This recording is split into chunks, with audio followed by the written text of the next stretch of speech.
Okay, I just want to emphasize again for those watching online that this is an exercise. This is not a real threat. This is an exercise. And I think Paul will emphasize as we go along. For those of you who have read the title chart here, I think Paul has been working overnight to come up with some interesting thoughts for us here. And so, Paul, it's over to you. My assistant's around. Yeah.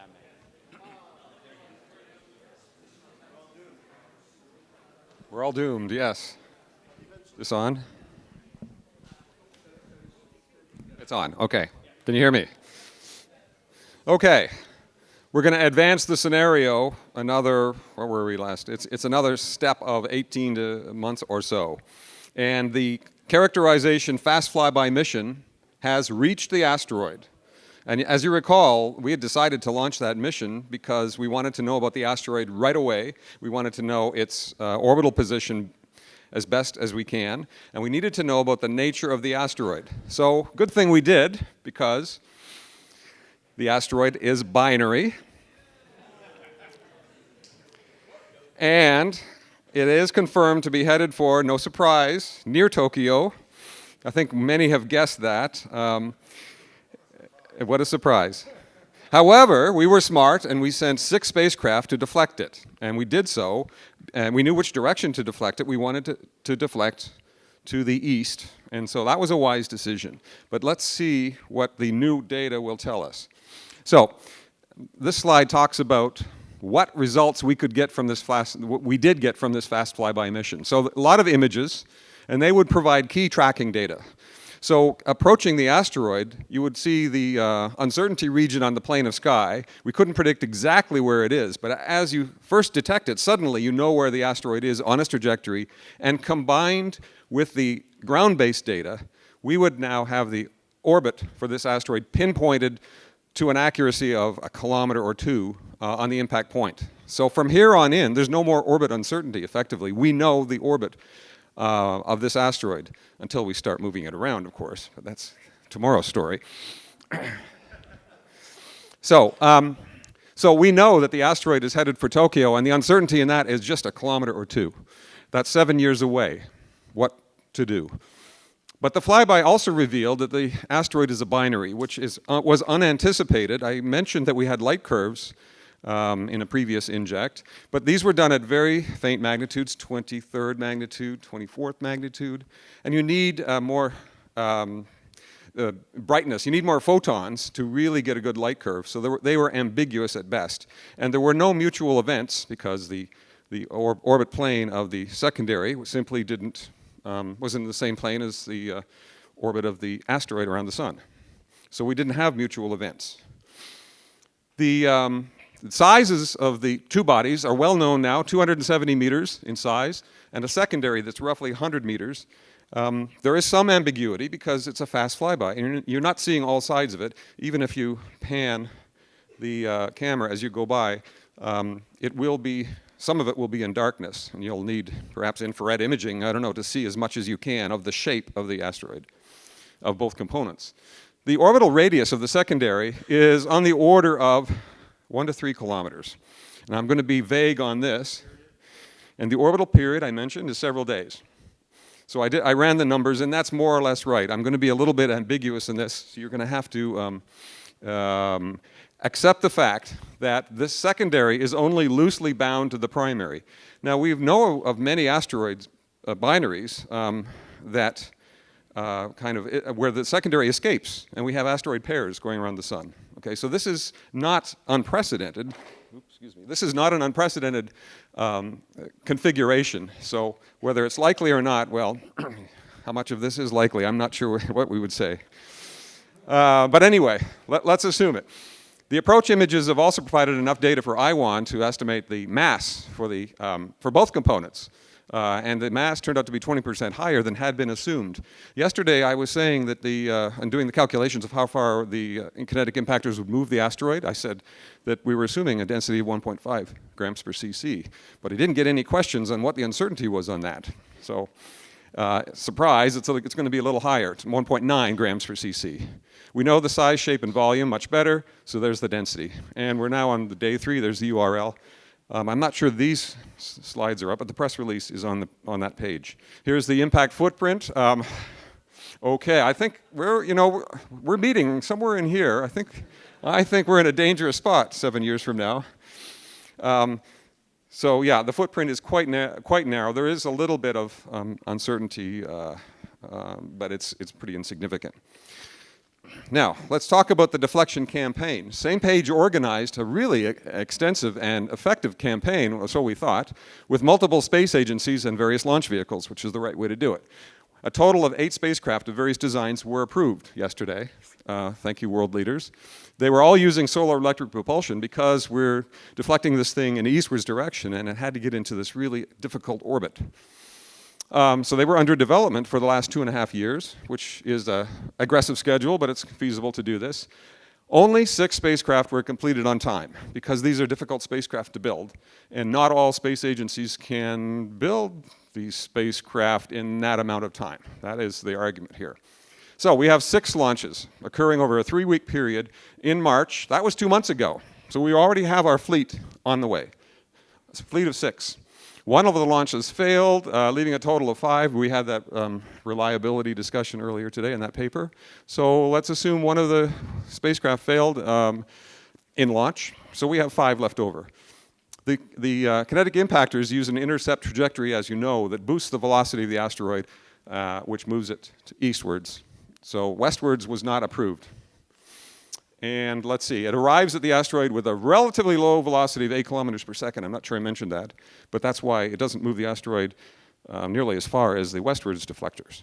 And here, I think you saw this. This is the orbit of the asteroid in purple here, and with the orbit with the arrows is our SEP trajectory. And it encounters the asteroid near perihelion. Okay, implications of binarity in 2017. I don't know whether many people have thought of how to deflect a binary asteroid, but there's some interesting ideas here, and it's an interesting problem. The relatively large orbital radius of the secondary implies that it's loosely bound, so that is it's going to complicate things. Any deflection of the primary will affect the secondary as well through the mutual gravitational attraction, but it's going to change the orbit of the secondary. Now, since it's loosely bound, it'll change the orbit quite significantly, and the orbital period will change. So even if you tried to target your primary when the secondary was more or less receding from you, which makes sense because then the whole system would you would lower the energy of the secondary into a lower orbit. You're not going to be able to do that for the rest of the kinetic impactors because you don't know the orbital period. You simply cannot phase your kinetic impactors to do that every time. So you're adding chaos to this system. And furthermore, sorry, Andrea? Orbital period? The orbiter. Say again, please. Isn't there a rendezvous mission there? The rendezvous mission has not arrived yet. No. This was the first mission to arrive. By 2024. I'm sorry? In 2024. Yeah, or 23, yes, correct. I'll have a slide on that in a moment. At that time, you will know the phase then. Yeah, oh, I'm impressed. Okay. There is a chance then that the secondary could escape the system and continue on its own path, possibly continuing to pose a hazard of Earth impact. Here it is, the rendezvous mission you just asked about. 2 spacecraft have been readied for launch 1 month from now, so we have 1 month. And they're on a mission to rendezvous in May of 23, which is 3 years from now. Decision makers have discussed whether or not to install the nuclear explosive payload on these spacecraft, but they decided not to do so on the last inject. However, there's still a month to change your mind, world leaders. The spacecraft were designed to carry such devices, and currently they're just going to carry a dummy mass in place. So you could swap that out. So that was a smart decision, by the way, on the designers. The spacecraft will arrive in time to observe the kinetic impactor deflections as well, even if it doesn't have a deflection capability of itself. And of course, the images sent back would be invaluable for assessing the results of the deflection and establishing the new trajectories for both of the components. I'd like to say, this is the last slide on the deflection campaign. The IWAN has estimated the approximate orbital period of the secondary, and I said on the order of a few days. I'm not being very specific on that intentionally. This result enables the scientists to estimate the approximate mass of the primary, which is an unexpected benefit from this mission. We didn't expect to get the mass because we were flying by quickly and there's no gravitational deflection. The mass turned out to be 20% higher than previously assumed, which is basically because the density was 1.9 instead of 1.5, which unfortunately that means that we need 5 successful kinetic impactors in order to divert the primary away from the Earth and get it off the Earth. So you need all 5. What are the error bars on the density given the uncertainty in the orbital period? An excellent question. I don't have the answer to that. The mass is still uncertain at some level. I agree. Now, we will have the rendezvous spacecraft there, so we will know it before the deflections occur. Okay, let me then move on to Lorian's analysis, the same assessment you saw before, the slides which define what you'll be seeing. Here we have the blast damage zone centered on Tokyo. Actually, as I said, she has a slightly different spot because she's looking at the air blast, and I was simply taking the footprint to the surface. So believe Lorian here. So these are the various contours, 1 to 2 psi and the 10 psi. There's a lot of population in this area, of course. Well, does it assume that both the primary and the companion will continue through the atmosphere closely together? Yes, it is assumed that they will essentially stay together. We have not modeled separate entries. That's correct. The mean affected population looks really like a lot. Here we have 1.5 times 10 to the 7th. So it's not good news, as you can imagine. The mean damage swath with smaller, these are still the Monte Carlo points you saw earlier, yet finer resolution. Yes, sorry?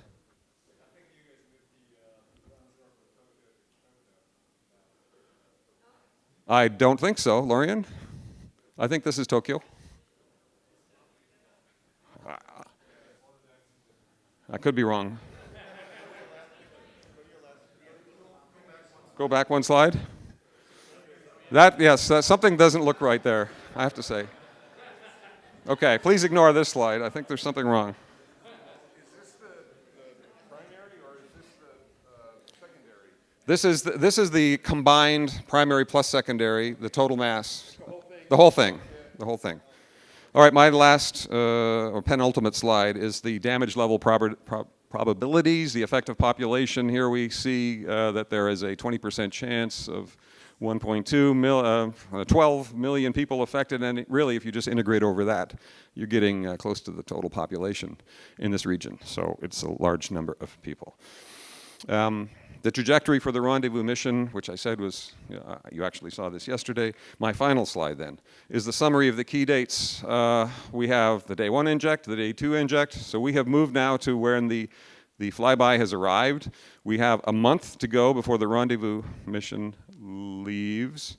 That's the main decision. You have 1 month to decide what to do for the rendezvous mission. That's all I have. Mark. Okay. So you're up. Any questions? Yes, Michael. Just to confirm, there are 5 kinetic detectors currently in flight, and all 5 of them need to hit in order for them to deflect. If beta equals 1, all 5 need to hit to move the primary off of the Earth. That is correct. At the nominal density of 1.9. That is correct. Yes, although when you move the primary, the secondary will move, but in a chaotic way. That's the storyline here. Yes?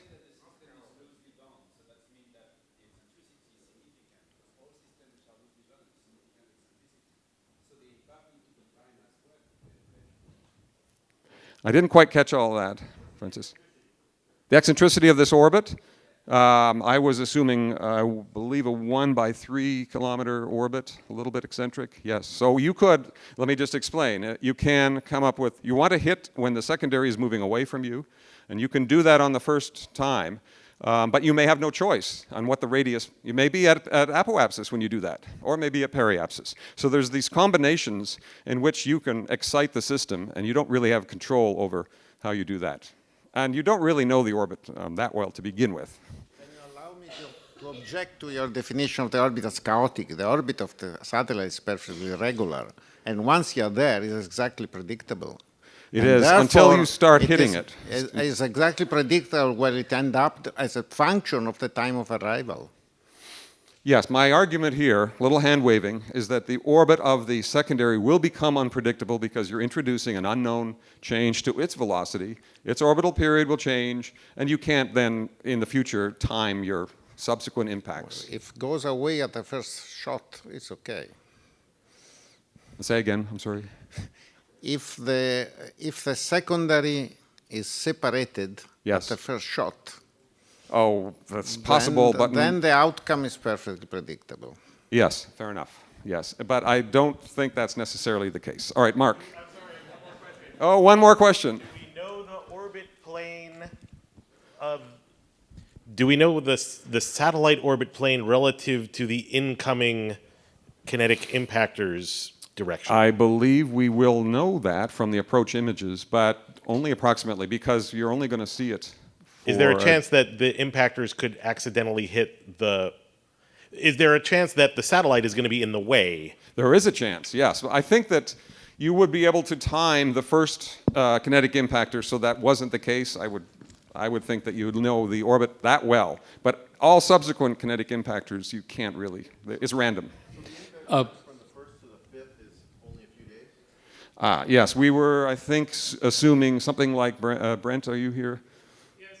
A few days, 5 days between kinetic impacts, something like that, okay? Which is pretty close. It's an orbit period, more or less, of the original orbit, but that orbital period is no longer valid after the first time you hit it. They're pretty close by. Once the first one hits, you're not doing a whole lot of changing. You use the mic, please. After the first one hits, the other ones are already in really close. The other kinetic impactors, you're not doing many corrections at that They're only point. 5 days out at most. Yes. Paul, Okay. Paul, I have a question up here. Yes. Up top. What delta V gets applied to the primary for a given impactor? It is. That's a good question. It's a few tenths of a centimeter per second. 0.04 centimeters per second with beta 1 Oh yeah. and 0.08 in beta 2. Fair enough. Okay. 625 kilometers per impact. Yeah, we need to move something like 1,400 kilometers to get the thing off the B plane, away from the Earth. So that's why we need the 5. Can you use a mic, please? 'Cause I can't. Have you looked at if you make the secondary escape? Of course, the center of mass will still hit the Earth, but these two guys will start to diverge. Yes. Have you looked at that and see what it would take? No, there are only so many hours in each evening, so I have not done that. Yes, Brent. So Dan, I did look at that. I did a quick calculation. Mike, please. Mike, please, Brent. Sorry, Mark. So yes, I did look at that. I did a okay. quick calculation, just kind of assuming, simple orbit for the secondary around the primary, and it turns out that anything from 1 to 1.5 centimeters per second of effective delta V on the secondary is enough to escape it.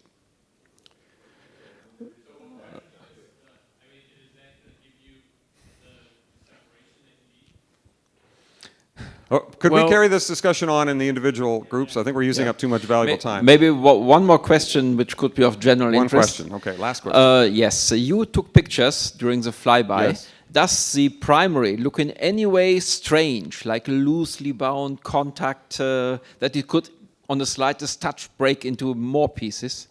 It does not look no, it does not. Does not look unusual. So, all right, I need to pass this along on to Mark. So, Mark. Okay, thank you, Paul. Yeah, I think I'm all set up. Thank you. This has become a very pathological problem. Why does that always happen? So I'm not a dynamicist, and I sort of simple-mindedly just said, okay, what if you could magically get rid of the primary, replace it with the secondary? How does that reduce the risk in Tokyo? How does that reduce the impact footprint?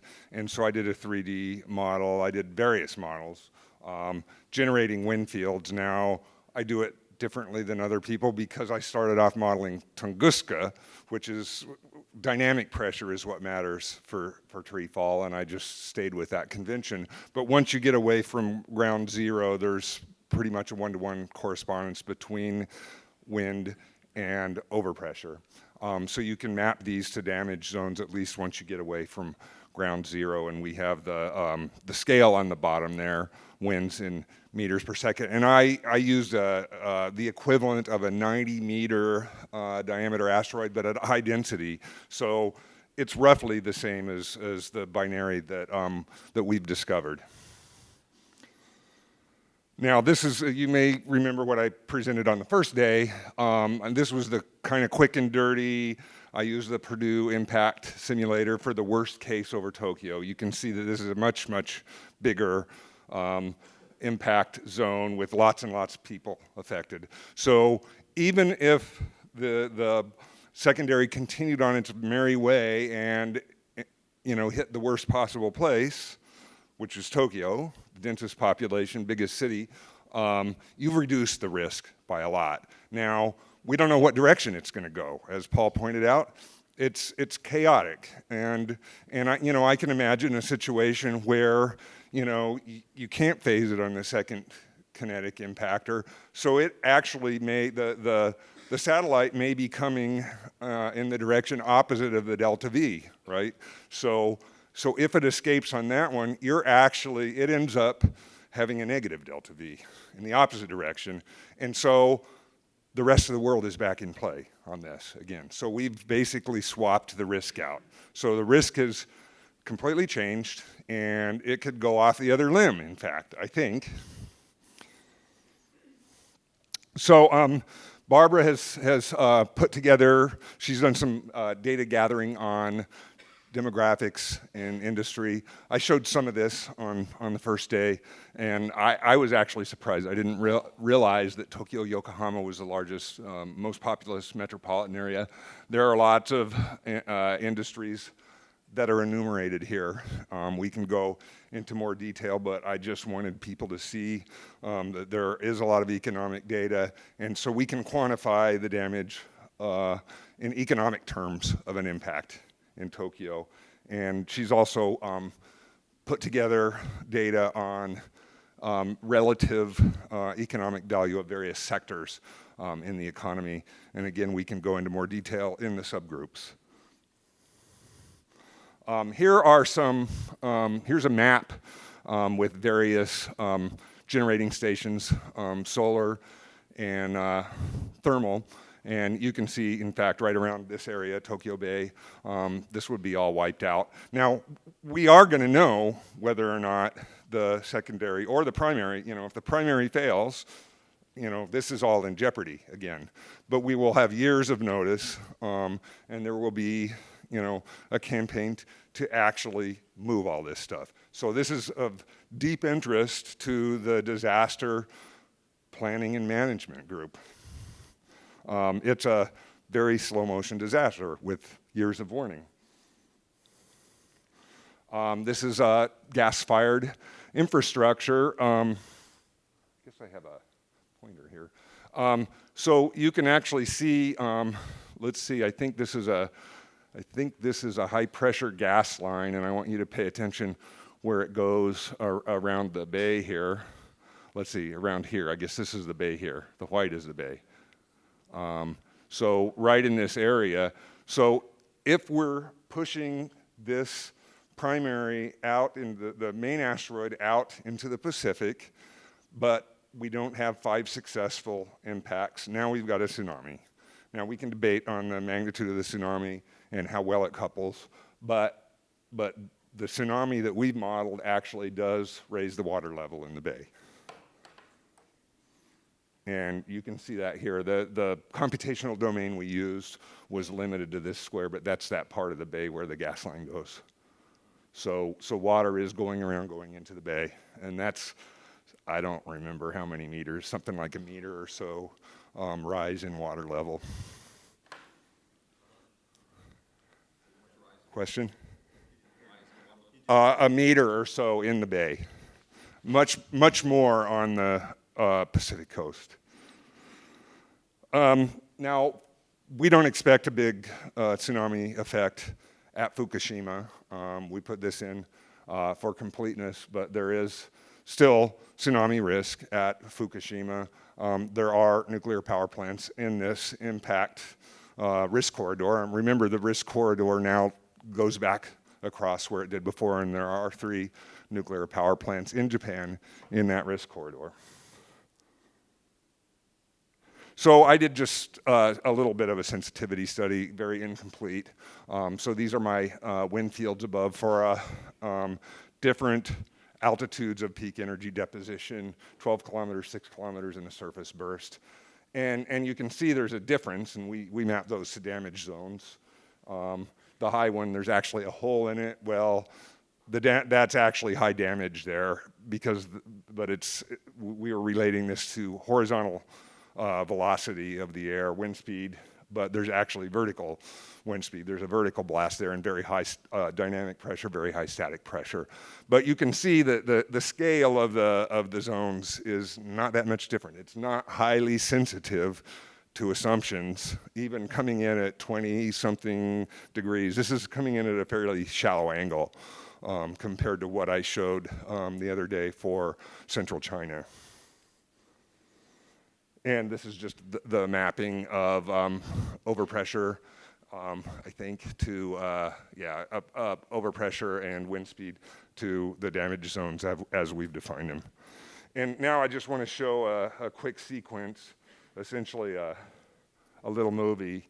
And it's very similar to the one that I showed for Karame, central China, or northwestern China. And let's see, that is the Tokyo movie slides, I think. Here we are.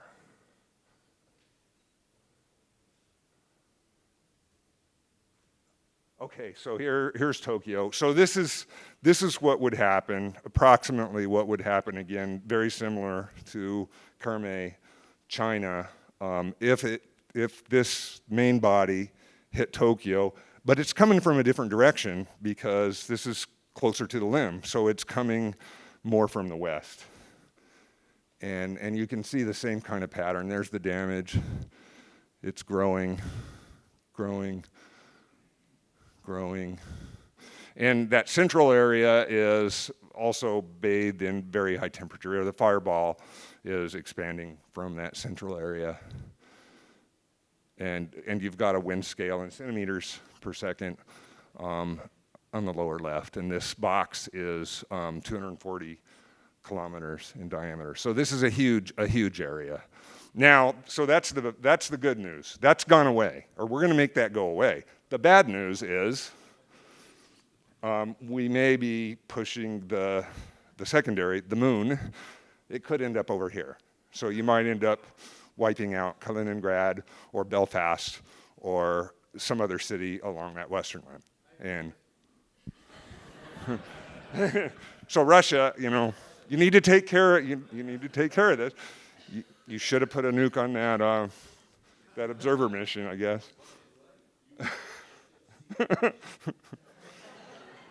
Okay, yeah, I'm done. Yeah. Okay, that was on the other presentation. So let me kill this one, kill out of that one. Let's see.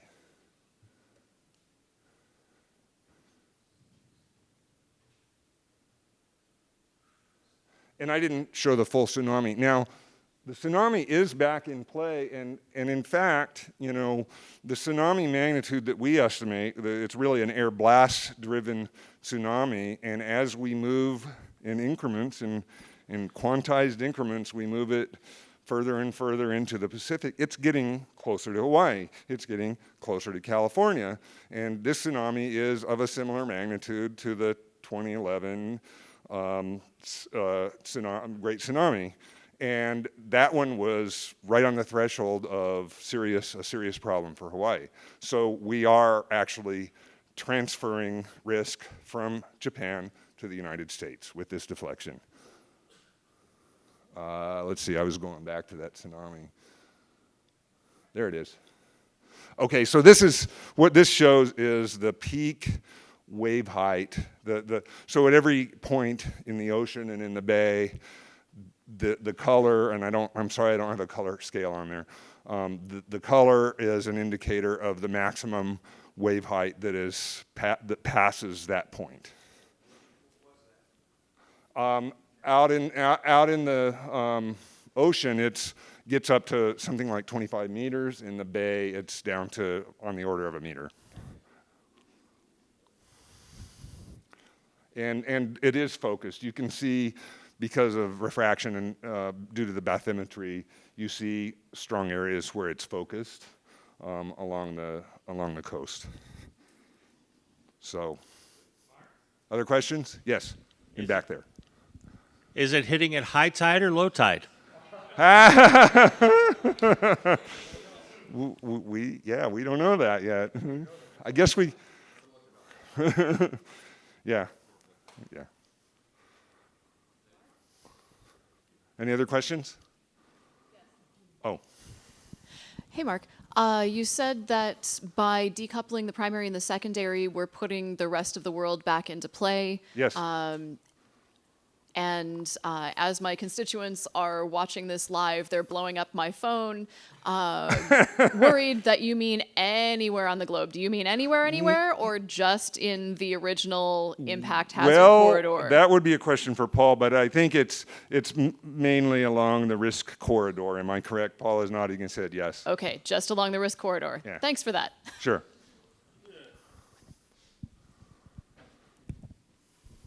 Wouldn't that depend in some part? Wouldn't where on the Earth depend in some part on the orbit plane of the secondary relative to if you're separating it, potentially years ahead of time? The answer is no, because the relative velocity of the secondary relative to the primary is in the centimeters per second, and that's insignificant compared to the heliocentric velocity of the asteroid. So it's going to remain near that risk corridor that you saw on day one. Okay, so it's the insignificant change away from that risk corridor. Okay. But a tsunami could result from an impact in the Pacific, and then that would spread to other locales. Okay, I think we have really quick question here. Okay. Question for the leaders. You said that the 5 kinetic impactors are already sent. So the 2 that are remaining, the rendezvous missions, if we don't put nukes on it, what's the usefulness? Is it just to look at the asteroids? The rendezvous missions will observe the kinetic impacts, and they will be able to tell you how much you're moved, how much the primary moved. If you're hitting the primary, I don't know what you're doing, how much it moved, and over time. So you'll then be able to predict ahead of time where the asteroid will impact, if it will impact, or predict if it's going to miss the Earth. And if there were nukes on it and it worked, would it still have to impact Earth, or would it be early enough not to impact at all? Say that again, I didn't understand. If on the rendezvous missions you added those nuclear weapons that you could use for the blast, would it be early enough not to, for the asteroids, both of them, not to impact at all? Yes, so the rendezvous mission gets there before the asteroid passes through perihelion, which is when the kinetic impactors are impacting. So and perihelion is the time when you want to apply your deflection, regardless of the type. Okay, so yes. All right, Bill. I said 25 meters. I should have said 5 meters. I exaggerated. That's the wave height? Yeah, the maximum. Okay, good. That's a little better. Okay, well, let's see. I propose that we go off in the same groups you've been in before and be back in here at, what do you think, 25 after? Is that a good time? Gives you about 45 minutes? Okay, see you in 45 minutes.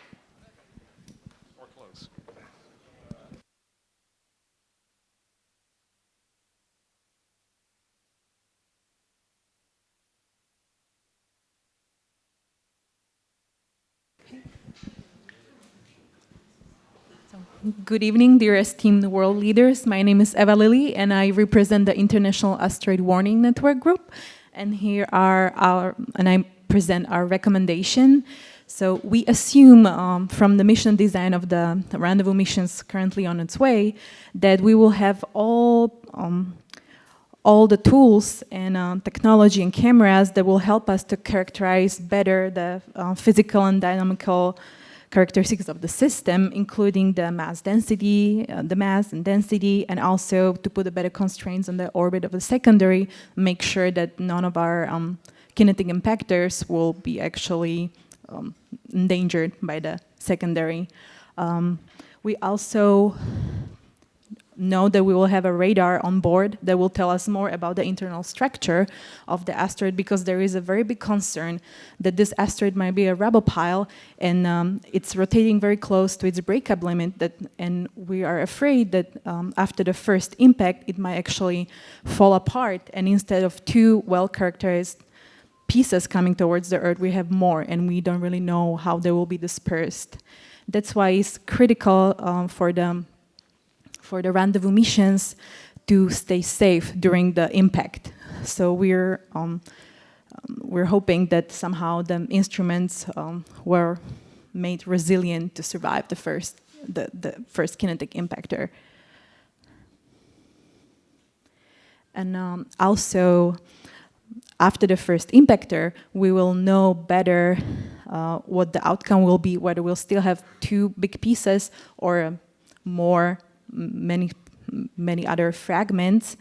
And in that case, we need to identify which of these fragments will remain on a collision course with the Earth, because some of them might move away from the impact ellipse. And also we will need to identify the two biggest ones. So then we have two rendezvous missions, which each of them can come and characterize these two pieces. And I believe this should be it. If my colleagues want to add something. Okay. Thank you. Thank you very much. I'll take questions from our esteemed leaders. Questions from the floor? Okay. Thank you very much. Thank you. Next group, please.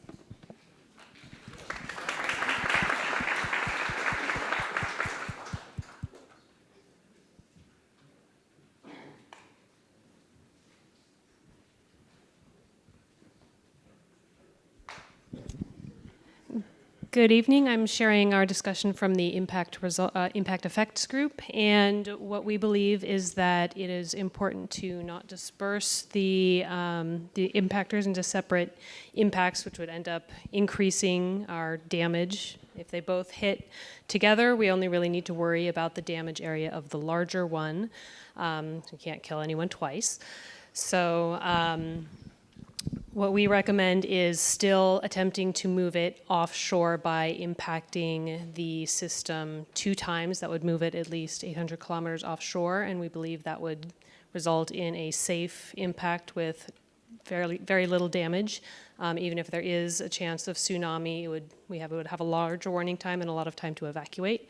But the majority of tsunami experts in our group agreed that there is very little risk that there would be tsunami from that. So that is our recommendation based on the impact effects. Okay, thank you very much. First question is, you said that we needed to do 2 kinetic impact attempts. My understanding was we actually needed between 4 and 6 missions. Are we now down to 2? Has that posture changed? 2 just to move it into the ocean, not to move it off of the Earth. Okay, 2 moves it into the ocean. Yeah, not eastward the into the ocean. Okay, or not off the Earth. Is that 1 each on the principal and the moon, or is that 2 on the principal? So I'm not the orbital dynamicist, so I would recommend you talk to that team to get the specifics of the best way to do it. But we think it would be 2 impacts on the primary, and you want to time them in such a way as to make sure to keep the orbits together, so you're not getting separate impacts. The first one you would time to collapse them closer together, and then even if you mess up the second one, the worst it could do is to bring you back to where you are. Okay. So that's our recommendation. Thank you very much. Questions from my colleagues? President Chapman. We've been told by Mother Nature that there's a significant chance of the satellite being ejected back to the west along the risk corridor. Have you calculated the potential damage from that object striking? We have not had a chance to run those analyses yet. We will be doing that, but we do not have that for you today. I can tell you that the smaller object, if you looked at a 1 psi damage area, you might get a 50-kilometer damage radius. And if you applied the average world population to that, our swath is definitely worse than the average world population density because it goes over more land than water, but that would be about 90,000 people in that damage zone, not the affected population, because that would be everybody in there. But that's our best off-the-cuff guess. Okay, thank you. Any further questions? No further questions. Thank you very much.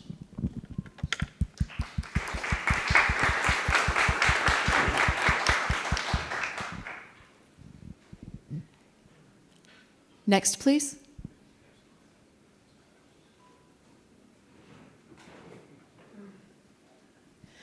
All right. Since time is of the essence, for future teams, could you please be getting your spokesperson ready in the wings when we start taking questions from the team before you? As a time-saving measure, we consolidated groups 3 and 4 into one presentation. Perfect. Thank you very much. Yeah, so this saves the time. So I'll be speaking for both Group 3 and 4. So our primary recommendation is that put the nukes on 2 rendezvous mission and use both, really. We use at least, one. This way you basically deflect the primary and you disrupt the secondary at the correct control standoff distance. So if that doesn't work, then we strike primary with all 5 kinetic impactors, and that should, if you do it in a correctly timed manner, then you should collapse the system. You are going to deflect the primary, and you'll know exactly where your secondary is. And if that in some way doesn't work, then we have a follow-up. We can launch again because we still have 2 kinetic impactors being built. So you have launch opportunity in 22, 23, and 24. And that can take care of the secondary. And you can even go as far as putting a nuclear device on the kinetic impactor.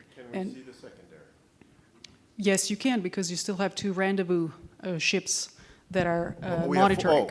Okay, we have 4 rendezvous ships? You have 2. You didn't destroy them. You didn't destroy them. I thought we blew them up.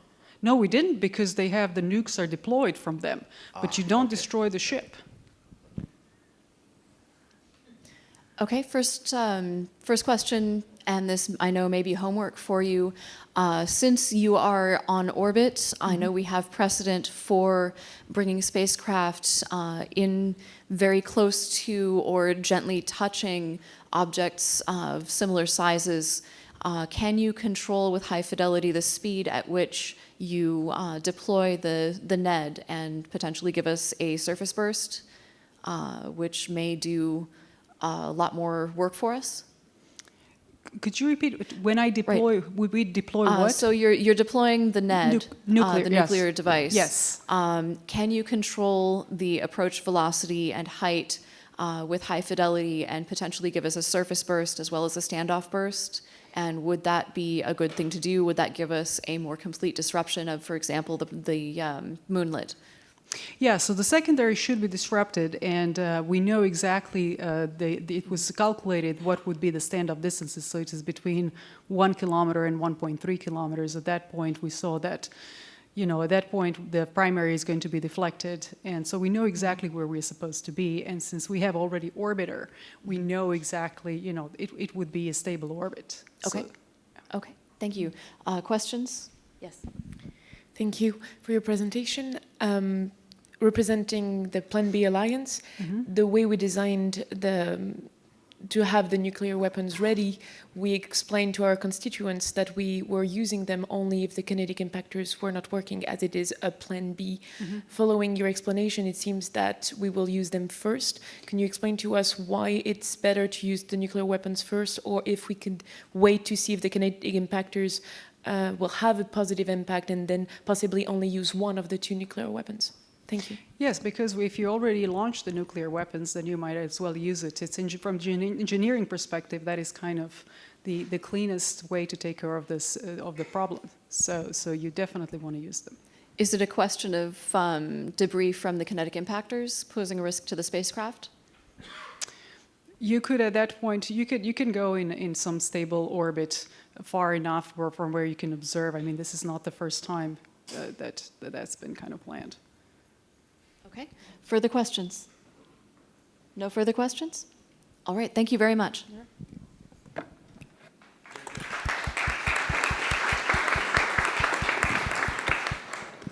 I'm Andrea Milani. I'm speaking on behalf of the Decision to Act Committee.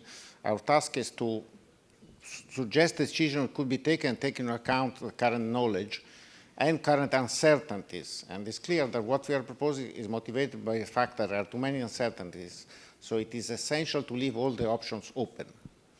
So we propose the following. Point 1, we propose that 2 nuclear devices are installed in the 2 available rendezvous vehicles.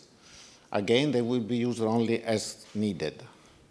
Number 2, we propose to study the possibility of using maybe 2 or at least some kinetic impactors directly on the moon instead of being used on the primary. Again, this first has to be ascertained whether this is technically possible because there are some difficulties. And second, is a choice to be done later. Number 3, A and B, we ask to prepare 2 additional flybys with nuclear device to be used later as an option C, if you want, and also 2 other kinetic impactors which could be used to deflect the moon. In particular, the moon could be deflected also in direction west, because it would be thrown out of the Earth, will not go on Europe, okay? Number 4, we propose, as I have mentioned it already, we have discussed in our committee at least 6 different possible plans. And we do not, I'm not going to list these, but I do not think that it's possible to decide now among the different scenarios. We need to wait until the rendezvous has given us much more information. And then we'll select which of these devices to use and which not to use in which sequence. So we want to have a full fleet of 9 spacecraft available to be used in many different combinations depending upon what God is decided to do against us, okay? And on top of that, as a plan Z, we also ask for preparation of mass evacuation and education of the population of the Tokyo area in case everything fails. Thank you. Thank you very much. That's a very comprehensive plan. Do we have any questions from the floor? President Chapman? I didn't understand an early statement that you made, point 2 or 3, about having 2 devices sent to the moon instead of the main body. One of the many scenarios is that you could hit the moon first with kinetic impactors, sending the moon out of the orbit of the primary and on a path which does not hit the Earth, before handling the secondary. However, I cannot say that this is the best option now, but we want this to be an option. And it's also possible to use later a kinetic impactor to deflect the moon after the moon has been left alone in direction west. So all this has to be studied in such a way that we have each one of these possible scenarios at hand if necessary. All right, any further questions from the floor? Okay, thank you very much.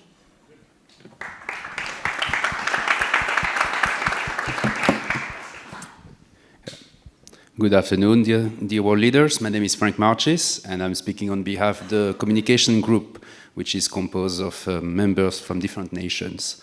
So I know your time is short, so I'm going to convey our message in 5 or 6 bullet points. So first of all, from our discussion, we think that you need to convey the options and the information as clearly, as consistently, and as concisely as possible.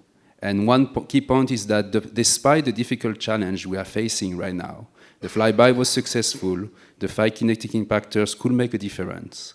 The scientists have made progress thanks to your generous support. We have the information necessary to mitigate the new risk, which we strongly recommend to continue to support the trusted public information channels to make sure to avoid any effect of fake news, for instance. And we recommend you expand this support in all languages as possible. The second point is that the 75% of the public was opposed to the use of nuclear devices in the last announcement. With this new information, the danger is getting greater and real. The opposition is weakened somehow, but the majority is still opposed. You need to implement a discussion on the pros and cons on the use of nuclear devices, properly describing to the public so the public can grasp the importance of the use of this technology. The third point is that even if the cooperation, even if the cooperative measures in place to aid the population at risk, the individual nations potentially involved in the impact are facing great fear. The decision by the leaders not to announce the evacuation prior to assessing the success of the kinetic impactor mission is increasing the anxiety. The people need to know now what their option will be while they hope for the success of the missions. So we have been discussing this at length, and we think that we need to give them the ownership of the evacuation. We need to give them timelines and how the infrastructure and the services will be safe, as well as the businesses. We need to welcome public comments on the evacuation plans. Fourth point is we also need to have a clear understanding of which nation is launching the Rendezvous mission and which one will have these nuclear devices, or what we call them atomic deflection devices. What is the risk, and what? And once again, we advocate for openness and transparency in the decision. There must be very clear message on the risk and as well as the benefit. Last point, very short. We recommend to name the asteroids and the companions. It will be easier for the people to understand what are those bodies, and having a name will basically give them ownership. And finally, one recommendation that came while we were listening to you talking, we strongly recommend you clear up your language and you stop saying the word nukes, but use the nuclear devices. Maybe don't use the word nuclear weapons, but use atomic deflection devices. Thank you. Excellent. Thank you very much. All right, questions from the floor? Questions? Yes. In addition to the public in the potential impact zone along the corridor, how may we reassure the public outside of that corridor in the rest of the world? Because the fear and anxiety and disruption is not limited to just that narrow line. Well, this is a challenge for our civilization at large, okay? If we have an impact now, we may have another impact in 10 to 15 years. So the technology we're developing at the moment, this plan we have in place, show the best of us. And that's the message we need to convey. We need to have a positive vision of this endeavor we are doing at the moment. So if a nation is not right now affected by this impact, its economy will be affected anyway. And in 10, 15, 20 years, this nation may have to face the same issue. So this is the message you need to get out of the nations and show that this is a global problem, and we as a humanity, we are going to try to save ourselves. Thank you. Any further questions from the leaders? Thank you very much. That's very helpful.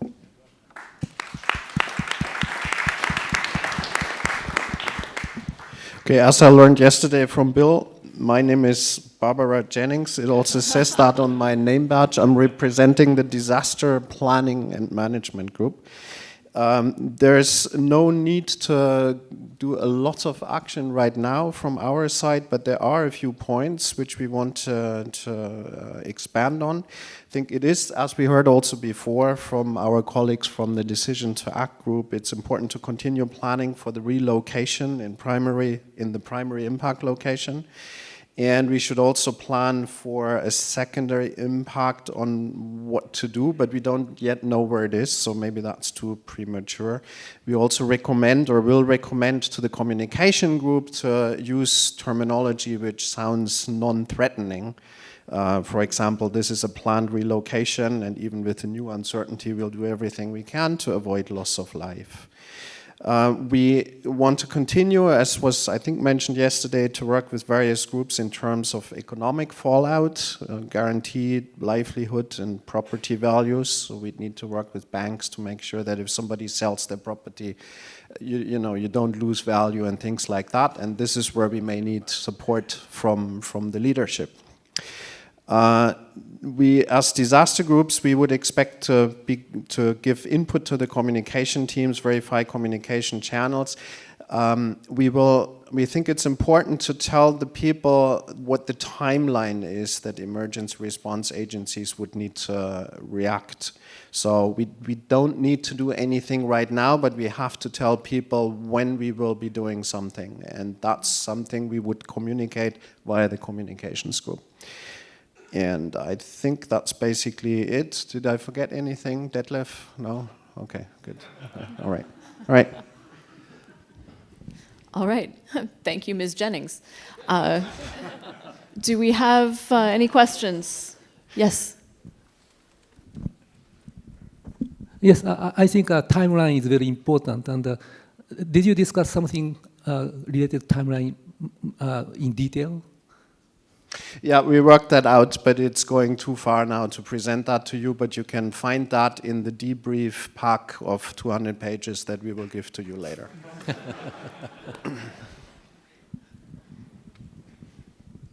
Further questions from the representatives? Thank you very much.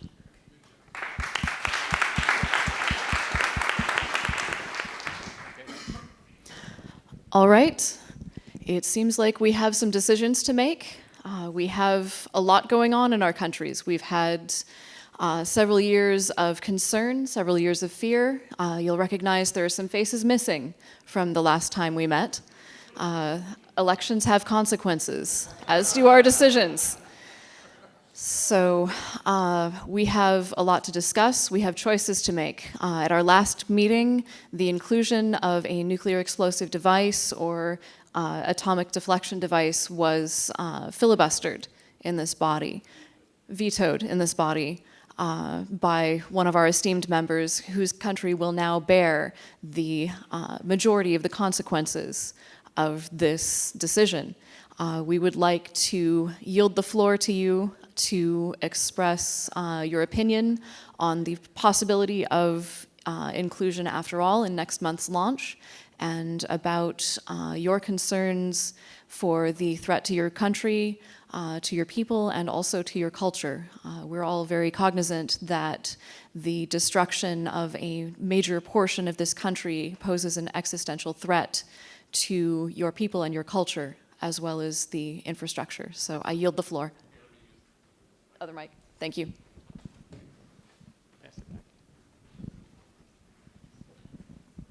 Yes, this is a very extreme emergency for Japan, of course.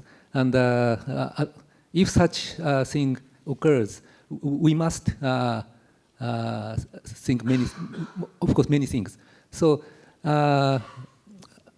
but only by Japan we cannot do anything. So at first, of course, Japan will ask to the world to help us, of course. Yes. And maybe at this stage, we will plan how to evacuate large population from the impact area. But there are too many populations there, so I think it is not so easy work, but we must do that. Otherwise, a lot of people will killed. Yes. Okay. Yes. Do you support the inclusion of a nuclear device in the rendezvous missions? Yes. This is a very emergency case. So I think we should do any method that can avoid the collision. Yes, but the issue of nuclear weapon or nuclear device is in this role play it's okay, but if we come back to the real world, then it is difficult issue. At least in this case, I think it's okay. Okay, you support it in this case? Yes. All right, thank you very much. In that case, I propose that we vote on a package instead of individually on the recommendations of the Decision to Act Committee. Do we have a quorum for a vote? I propose the vote. Do we have support? Do we have a second? A vote on what? On the package of recommendations from the Decision to Act Committee. Do we have a 9 spacecraft? Do we wish to vote on this as a package? Do I have a second willing to bring it to the floor? Thank you. We have a second. The motion is brought to the floor.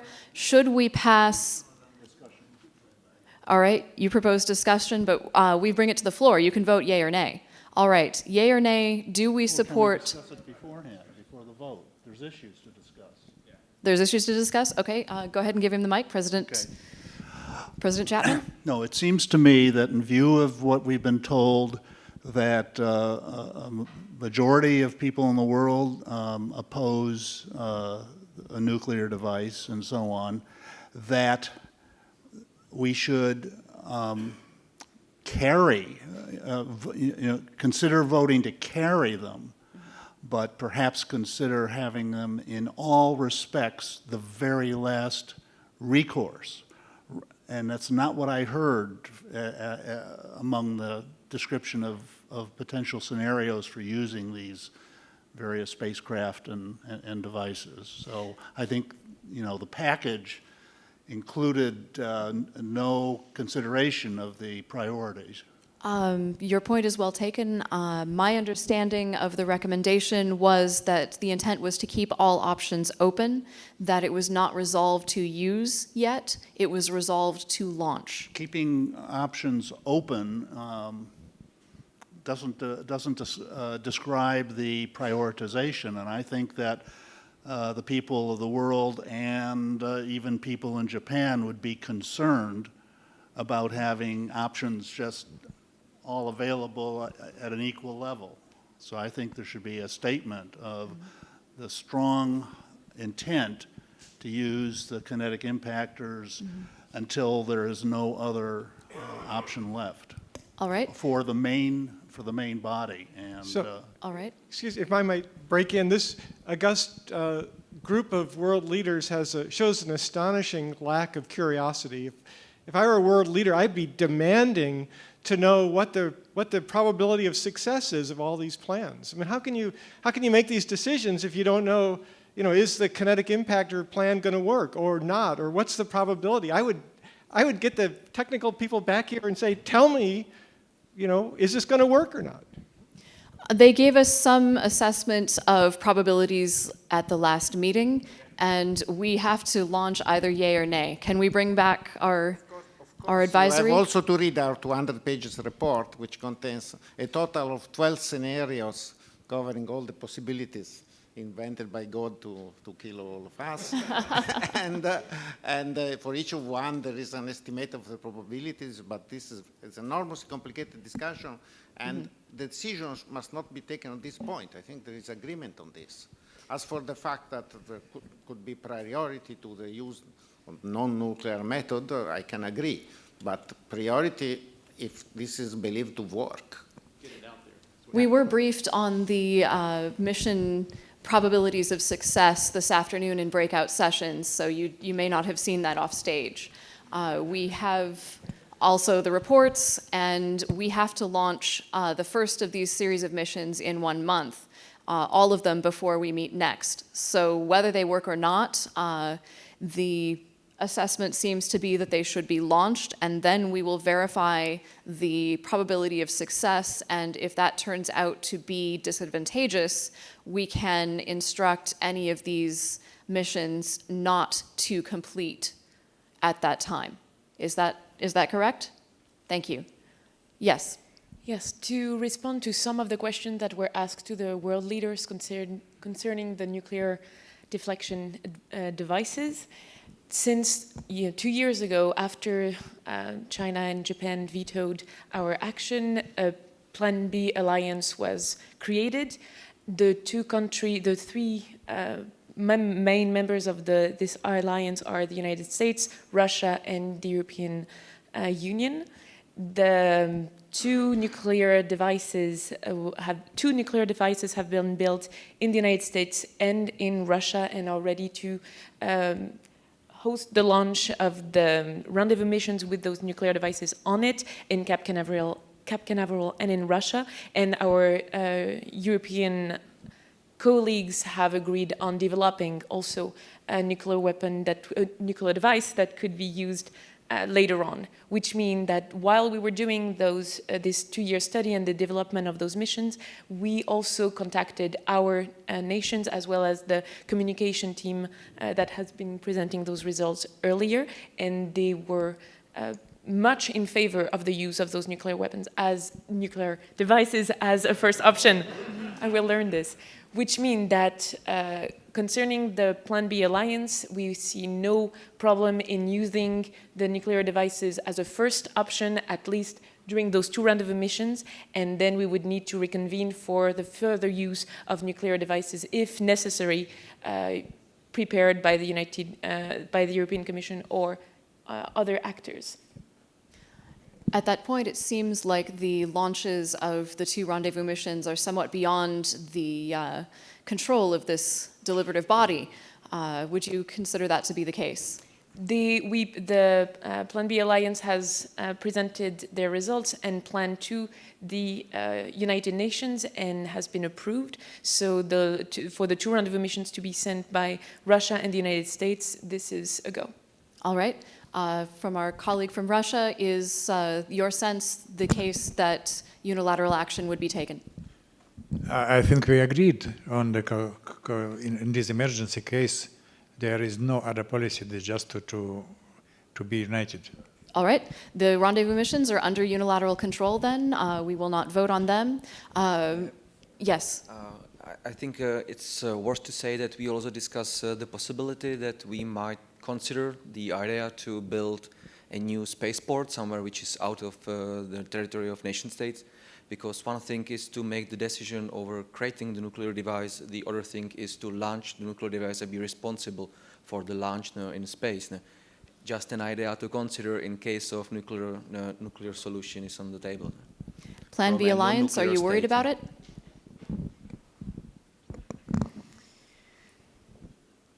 We voted within our countries, and it seemed that it wasn't a problem as long as we launched from Florida and not California. We talked with our governor, and he wasn't feeling very positive about using it in California, but Florida, they made an assessment, and it seemed that even if there was explosion at launch, it wouldn't create any risk to our population, so we're ready about that. And just to clarify, even though those launches will be national launches, we have the support of the international community when we talked about it at the United Nations about 10 minutes ago. And we are not breaking the Outer Space Treaty, as this nuclear device will be launched directly to an asteroid and will not be around Earth's orbit. All right. Plan B Alliance accepts the responsibility for unilateral action. That's a moot point for this body, then.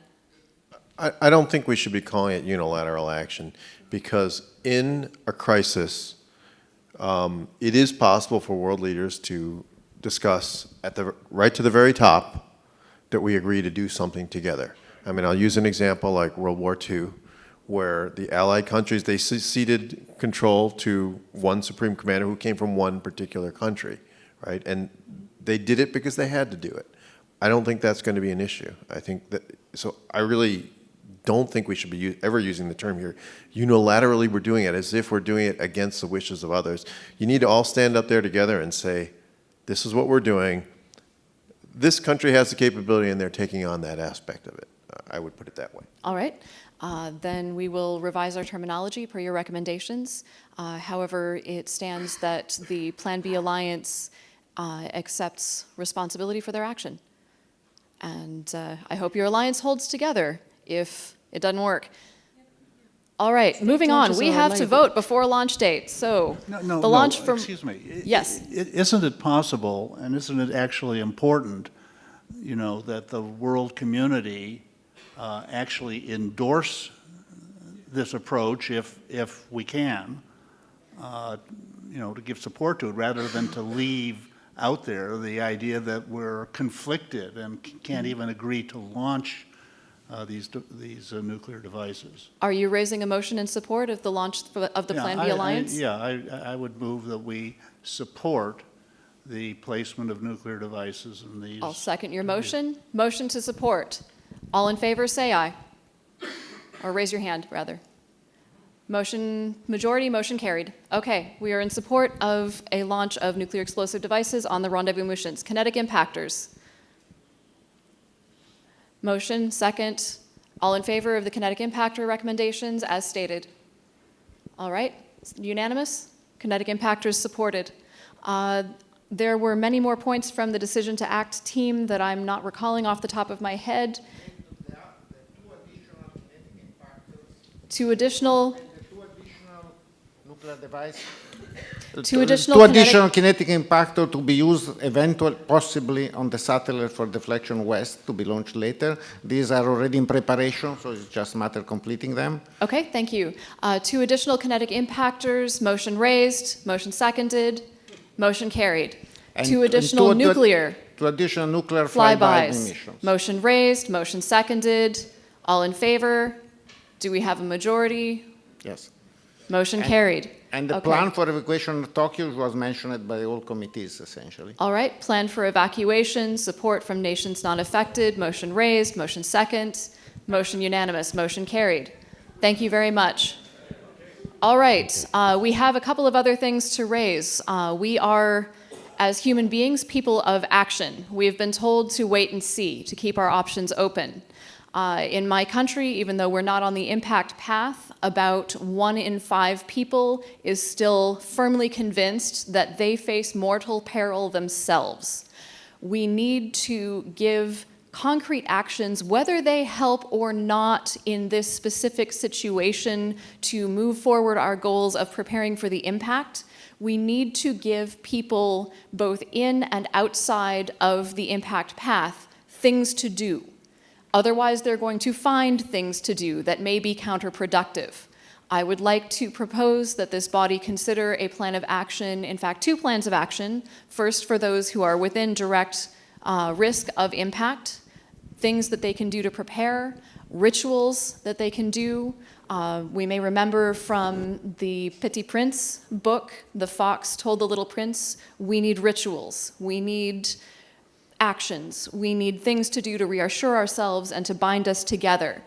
We need both logistical, physical, practical things that people can do, whether that be gardening so that they don't hoard food, or donating to charities that will be flooded at this point and unable to help those who are actually at risk. But that money, those resources, can then be devoted to or diverted to people who are already in need of those resources, even if they're not facing an asteroid impact. I propose that we consider that. I propose we consider assistance to various aid agencies and assistance from various aid agencies in terms of construction, in terms of education and public outreach. We are going to need an army of science teachers to teach and explain the mathematics. I propose that we develop a package for aid within the disaster area. Motion second. Do we have a second? Do we propose support for aid for logistical and emotional support of the disaster area? Vote. All right, motion carried. I propose that we develop a list of recommendations for monthly actions, both practical, emotional, and religious, that people can take who are not within risk of the impact, to reassure themselves and remind themselves that they are not personally at risk, and to contribute positively to their society and, when it becomes appropriate, to those who are affected. Motion raised. Motion seconded. All in favor? Motion carried. Thank you very much. I'll return the microphone to the hands of fate. Okay, great, thanks.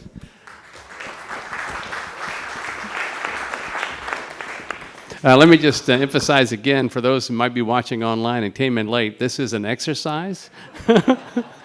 This is not a real case, but it's a good exercise, and we're working our way through what we think is an example of what could happen, and the types of things that these types of issues you're hearing are the kind of things that would come up likely, and should we actually face an emergency like this. So again, thank all of you for your participation. I want to thank our world leaders again for what you guys are up to, and then all of our teams have done a great job. I think Paul may get a night's sleep, and we could be in real trouble tomorrow, so I'm not sure. But anything you want to say? Yeah, what about that? I think I need an extra day. So right now we're scheduled to have an inject tomorrow with no discussion, and then repeat the inject on Friday. Right. I'm going to propose that we not do the inject tomorrow. Okay, I think that's not a bad idea. So what we ought to do, I think, is give Paul a chance to digest the fact that we've got every technique known to man out there against this poor asteroid now. So, so we have to see what he thinks is going to happen with it. Yeah, that's right. Okay, so I guess with that, I want to thank all of you again, and we'll see you in the morning. Thank you very much.